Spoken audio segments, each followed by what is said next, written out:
여러분, 사람에게 있어서 자유나 해방이라고 하는 단어가 얼마나 소중한 선물인가. 여러분 생각해 보면 원래 이 자유라고 하는 선물은 사실은 고귀한 게 아닙니다. 자유라고 하는 선물은 특별한 사람에게 주어지는 게 아닙니다. 하나님은 인간을 하나님의 형상대로 하나님 영적 존재로 지으면서 기본적으로 자유를 선물로 주셨습니다. 심지어 하나님은 선악과를 따먹는 일까지도 따먹으면 안 되는데 강제화하지 않으셨습니다. 자유를 주셨습니다. 자발적으로 하나님을 선택하고 하나님의 말씀을 선택을 해서 그들이 행복을 누리기를 원하셨습니다. 그만큼 하나님은 우리 인생들에게 자유라고 하는 선물을 주신 줄로 믿습니다. 그렇습니다. 우리 모두는 자유라고 하는 선물을 가지고 자유롭게 삶을 살아가고 있습니다. 오늘 우리가 자유한 사람들입니다. 일본 36 압제를 받을 때 얼마나 힘들었을까. 우리 글을 내버려 두고 일본 말을 해야 되고 일본 글을 써야 되는 그런 때 얼마나 괴로웠을까. 우리가 집이고 우리의 문화지고 우리의 모든 좋은 것을 다 빼앗기고 일본 사람들에게 어이없는 그런 인권 유린을 당할 때 우리 선조들은 얼마나 힘들었을까 생각하면서 이 자유라고 하는 것이 제한받는다고 하는 건 견딜 수 없는 일입니다. 그래서 자유가 아니면 죽음을 달라. 자유가 아니면 죽음을 달라. 우린 빵만 있으면 살 것 같지만 빵만 가지고는 되지 않는다. 자유가 아니면 죽음을 달라 하고 감옥 안에서 소리를 쳤습니다. 그렇습니다. 무엇이 우리를 이렇게 압제하게 했을까요? 내려누르고 포로 삼고 빼앗고 죽이고 그리고 이 사람과의 관계 속에서 살아가는 이 과정에서 오늘 우리에게 불행이 찾아오고 고통이 찾아온 것은 욕심이죠. 한 사람 속에 욕심이 들어가면 그 욕심이 주변 사람 모두를 괴롭게 합니다. 이 욕심이 죄가 되고 죄가 사람들을 지배하게 되면 사망이 찾아오게 됩니다. 그런데 여러분, 그 죄와 욕심 이면에는 사탄이라고 하는 존재가 있어서 그 죄를 짓고 욕심을 발동시키도록 자극을 시킴으로써 사람들이 이 죄로부터, 이 욕심으로부터 자유로울 수가 없습니다. 하나님이 이렇게 사람들에게 이런 자유를 주신 게 아닌데 그 자유를 이기적으로 활용을 해서 욕심이 앞세워 세상이 죄와 절망으로 가득 찬 이 세상을 보고 하나님 두 가지의 대안을 내놓으십니다. 하나는 모델을 보여주는 거고 또 하나는 하나님이 직접 그 문제를 해결하는 일이었습니다. 그 두 가지 방안이죠. 하나는 이스라엘 백성들을 모델로 삼으셔서 이스라엘 백성들을 통해서 세계 모든 사람들을 깨우치기 위한 하나님의 방안이었습니다. 그래서 이스라엘은 모델이 됩니다. 이 모델이 어떻게 쓰임을 받습니까? 이집트에서 종살이 하던 그들을, 종과 노예로 살던 그들을 주님이 해방을 시켜내십니다. 먼저 주님은 종살이하고 있는 이스라엘 백성들을 해방을 시키시죠.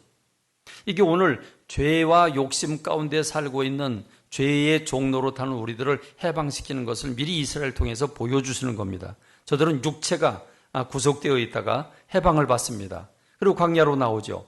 광야로 나온 다음에 하나님은 제일 먼저 성막을 건축하게 하십니다. 하나님은 왜 성막을 건축하게 하실까?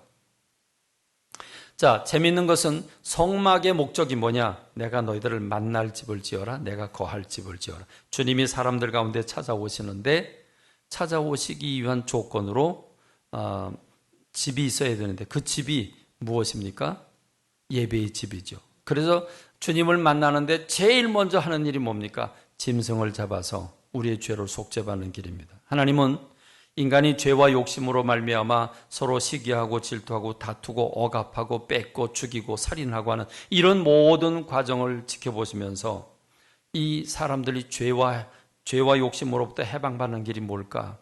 주님은 짐승을 대신 죽여서 사람들로 하여금 생명을 허락해 주시는 일을 택하셨습니다. 그래서 성막을 짓게 하시고 성막에서 제사를 드리며 그 다음에 주님을 만납니다.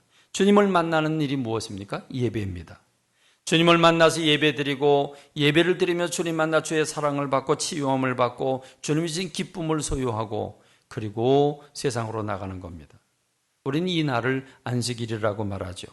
하나님은 사람들에게, 이 이스라엘 백성들에게 세 가지의 안식과 평안과 자유의 선물을 주셨습니다. 그것은 바로 첫째는 안식일이고 둘째는 안식년이고 셋째는 희년이라고 하는 선물을 주십니다. 이 세 가지는 다 자유와 연결이 되어 있습니다. 하나님은 구약 백성을 통해서 이렇게 세 가지 쉼과 안식과 자유의 그런 평안의 법을 허락해 주셨습니다. 그러나 사람들이 이 법을 지키지 않죠.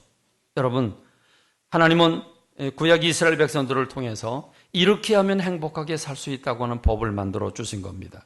그리고 거기에 초를 친다면 늘 감사하고 살아라. 그래서 감사가 잊을만 하면 절기를 허락해 주시는데 6월절을 허락해 주시고 맥주감사절을 허락하시고 추수감사절을 허락해 주심으로써 하나님 앞에서 늘 감사하고 사는 것, 늘 기뻐하고 감사하고 사는 것을 우리 인생들이 기본적으로 살도록 허락해 주셨습니다.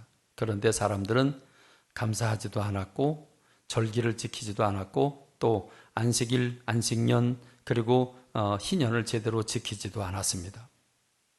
사람이 사람을 지배하고 종으로 사가기만 하는 것도, 종으로 팔려가기만 하는 것도 괜찮지요. 쳐들어와서 뺏고 죽이고 그리고 그 나라를 점령하고, 그게 전쟁이라고 하는 게 세상을 이끌어가는 논리법이었습니다. 그렇습니다. 이런 때 우리 주님이 이 세상 오셨습니다. 그리고 주님께서 어느 날 말씀을 선포하시는데, 오늘 성경 말씀을 보면 늘 하시던 대로 안식일 날 성전을 찾아가십니다. 안식일 날 이 시나고그 회당에 찾아가서 성경을 달라고 그러는데, 성경을 달라는 게 무슨 뜻입니까? 누가복음 4장 16절로 17절 말씀을 보면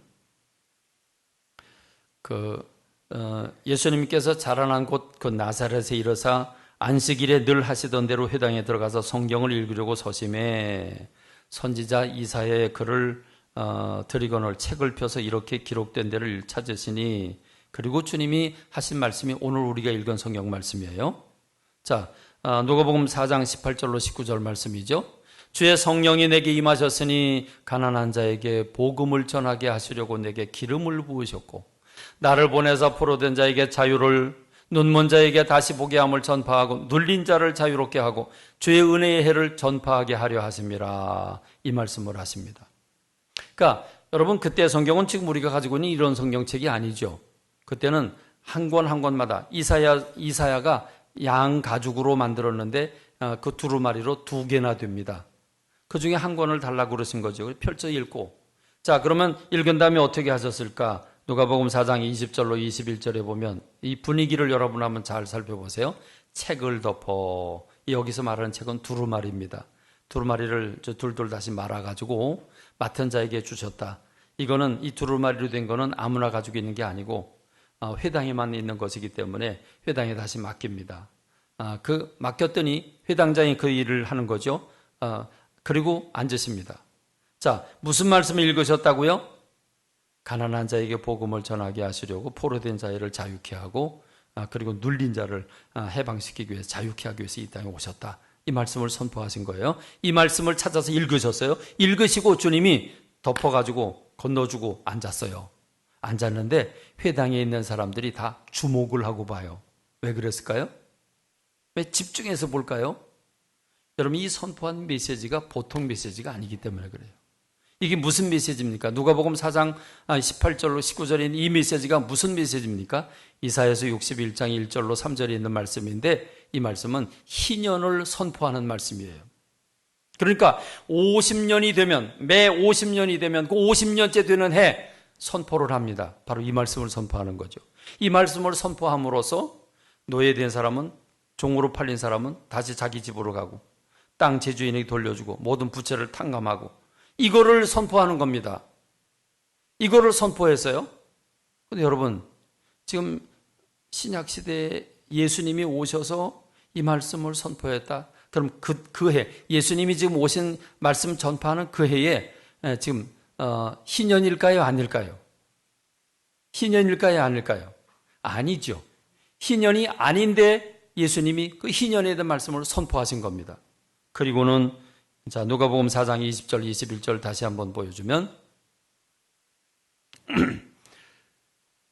회당에 있는 사람들이 이 이상한 말씀을 읽었어요. 희년도 아닌데 희년에 대한 말씀을 선포하셨단 말이에요. 그러니까 그 얘기를 듣더니 예수님 보고 주목을 하는 거죠. 무슨 일인가? 그리고 주목을 할 때 예수님 뭐라고 말씀하십니까? 이 글이 오늘 너희 귀에 응하였느니라. 이 글이 오늘 너희 귀에 응하였느니라. 그러십니다. 아멘. 왜 아멘입니까? 예수님이 구약 모델의 모든 구약의 메시지를 예수님이 당신의 몸으로 희년을 선포하기 위해서 오셨기 때문입니다.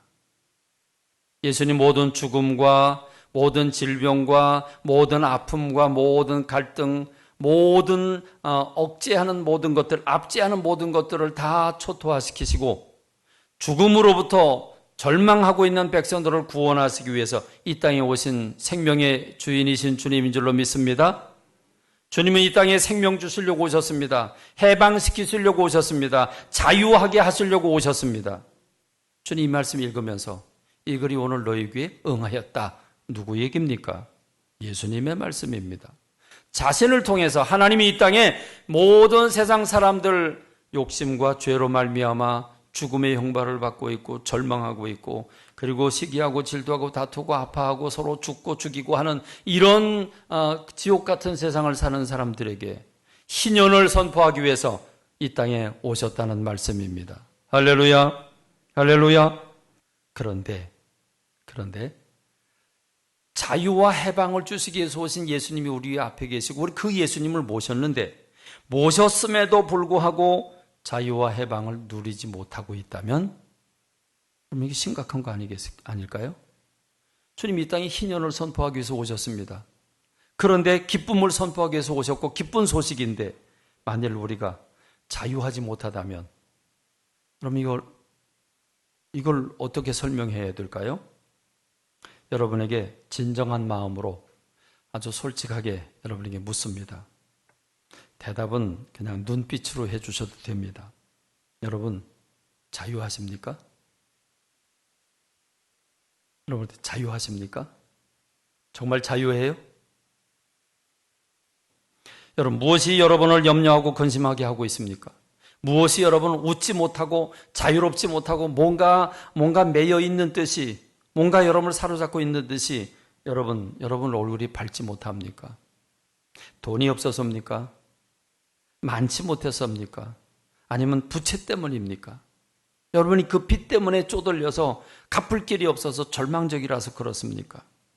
여러분이 무엇이 여러분을 웃지 못하게 하고 근엄한 얼굴을 만들고 무엇이 여러분을 분노케 하고 누가 말만 조금만 부드럽게 했는데도 불구하고 자기의 거슬리면 바로 땡빛처럼 우리가 쏘아대야 하는 그런 사람이 돼야 하는지 여러분 왜 그렇게 된 겁니까? 다른 거 아닙니다. 욕심입니다. 내가 인정받아야 된다는 욕심, 내가 사랑받아야 된다고 하는 욕심, 내가 저 사람보다 더 조금이라도 잘해야 된다고 하는 욕심, 내가 하는 일이 흠 없어야 된다는 욕심. 여러분 이 욕심 뭐죠? 완벽주의죠.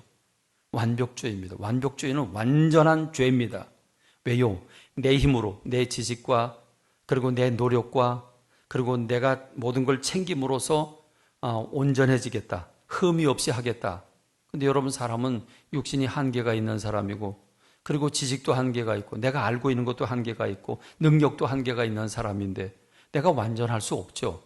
완전할 수 없는데 완전하려고 하니까 완벽주의인데 완벽주의는 죄입니다. 그러니까 웃을 수가 없어요. 언제 웃어요? 언제 웃어요? 잠잘 때도 근엄하게 자야죠.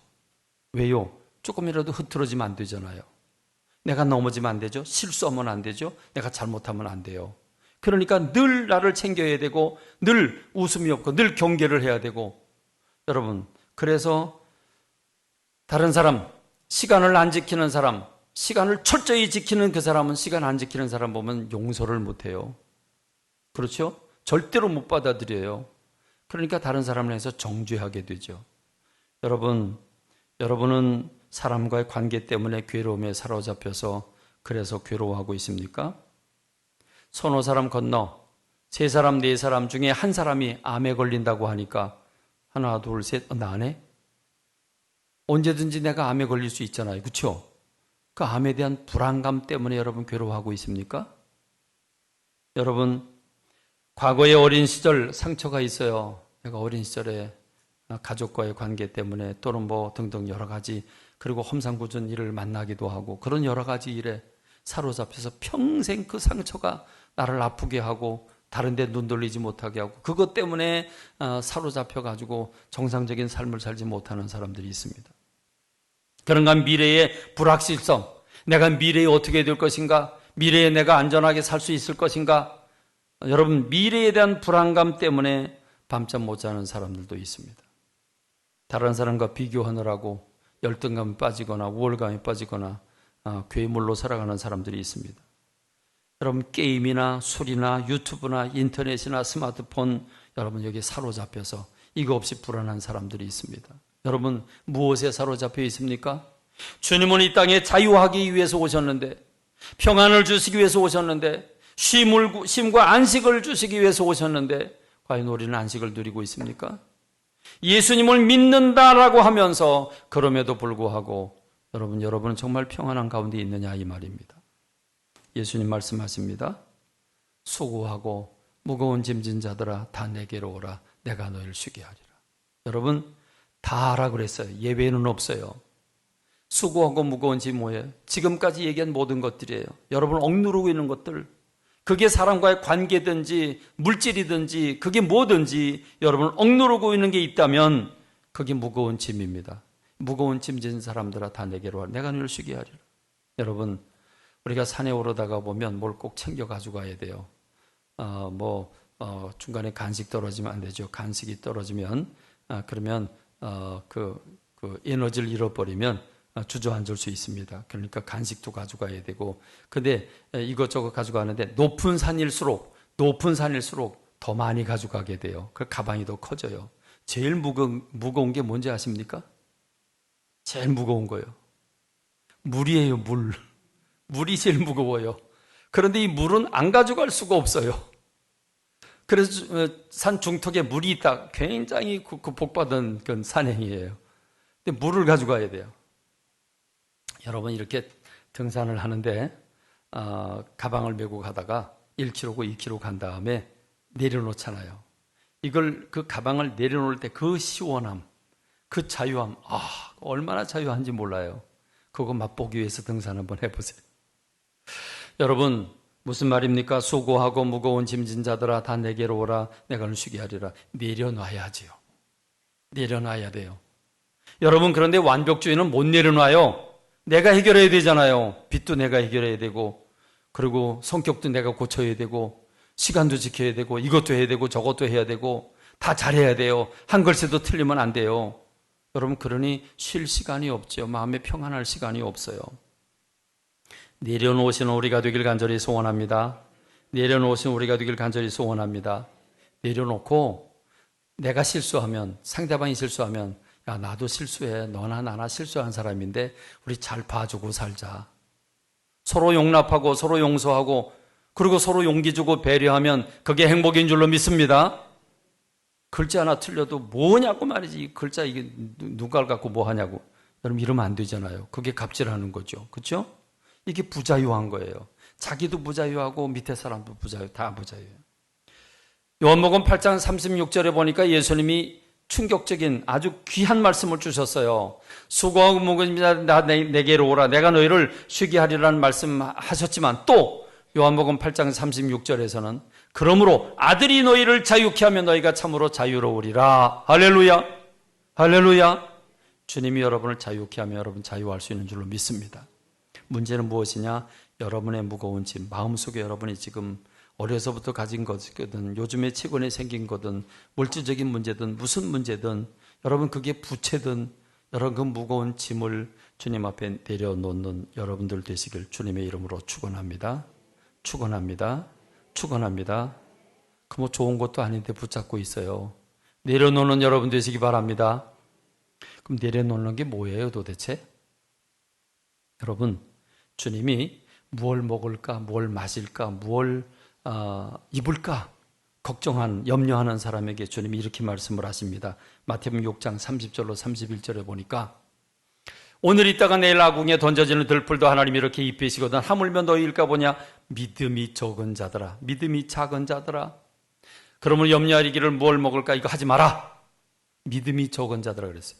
염려하는 사람들에게 뭐라 그러냐? 믿음이 적은 사람. 그럼 여러분, 예수님이 염려하는 사람들에게, 이 얽매우 고통당하는 사람들에게 믿음이 작은 사람이라고 얘기를 하면서 32절에, 지금 31절까지죠. 32절에 뭐라고 그러시냐면, 이는 다 이방인들이 구하는 것이라 너희 하늘 아버지께서 이 모든 것이 너에게 있어야 할 줄 아시느니라. 그러니까 여러분, 이방인이 누구예요? 이방인 하나님을 모르는 사람들이에요. 하나님을 모르는 사람들이 이런 거 구하는 거예요. 그런데 너희 하늘 아버지께서 이 모든 것이 있어야 할 줄 아시느니라. 알고 있는데 자꾸 얘기하면 짜증나요, 안 나요? 알고 있는데 얘기하면 짜증나잖아요. 예수님 알고 계신데요. 알고 계시는데 왜 자꾸 얘기하냐고요. 그러니까 여러분 뭘 해야 돼요? 뭘 해야 돼요? 믿음을 키워야 돼요. 그 믿음이란 무엇입니까? 믿음을 한마디로 정의하면 믿음은 위탁입니다.